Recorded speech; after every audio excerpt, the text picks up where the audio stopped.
भारत के 2200 करोड़ रुपए अफगानिस्तान में कुछ ही घंटों के अंदर कैसे बर्बाद हुए और उसमें अफगानिस्तान की सिक्योरिटी फोर्सेस का हाथ कैसे रहा, और इसके अलावा भी अफगानिस्तान से कई सारी मीडिया रिपोर्ट सामने निकल कर आ रही हैं। सब कुछ हम वन बाय वन डिस्कस करेंगे, लेकिन सबसे पहले आपको जो देश के फॉरेन एक्सचेंज रिजर्व से संबंधित डेटा निकल कर आ रहा है वो बता दूं।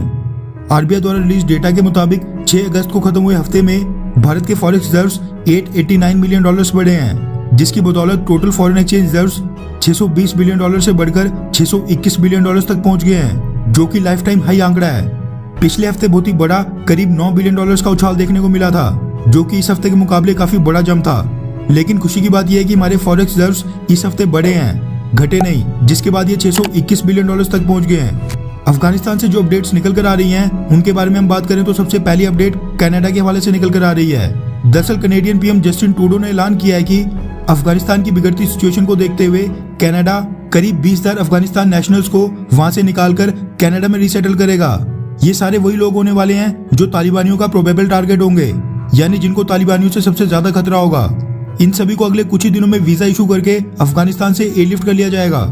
दूसरी खबर CNN के हवाले से निकल कर आ रही है, जिसके मुताबिक अमेरिका और कतर गवर्नमेंट के बीच 8 से 10,000 अफगानिस्तान नागरिकों को कतर में रीसेटल करने पर सहमति बन गई है और टॉक्स लास्ट स्टेज पर हैं, जिसके बारे में बहुत ही जल्द कोई बड़ी घोषणा की जा सकती है।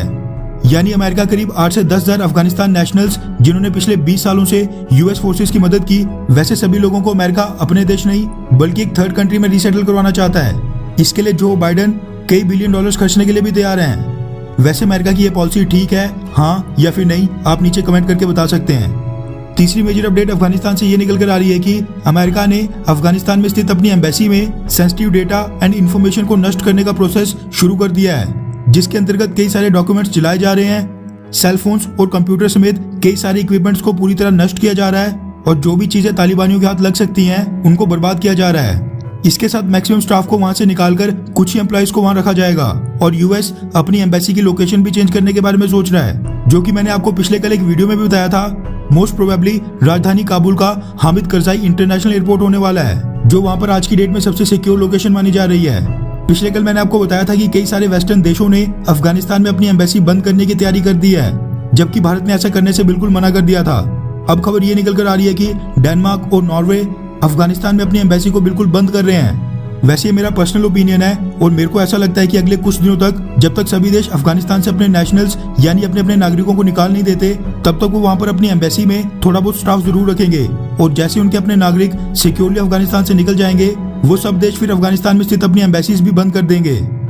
इसी के साथ तालिबानियों ने ऐलान कर दिया है कि राजधानी काबुल समेत पूरे का पूरा अफगानिस्तान अगले 7 दिनों में उनके लड़ाकों के कब्जे में होगा, जो कि हो भी सकता है क्योंकि तालिबानी अब काफी तेजी से नई टेरिटरीज और प्रोविंस पर कब्जा कर रहे हैं। यानी 7 दिनों के अंदर अशरफ गनी सरकार गिर सकती है। भारत को लेकर जो सबसे बड़ी अपडेट अफगानिस्तान से निकल कर आ रही है वो ये है कि इंडिया अफगानिस्तान फ्रेंडशिप डैम, जिसको सलमा डैम भी कहा जाता था, वह पूरी तरह तालिबानियों के कंट्रोल में आ गया है।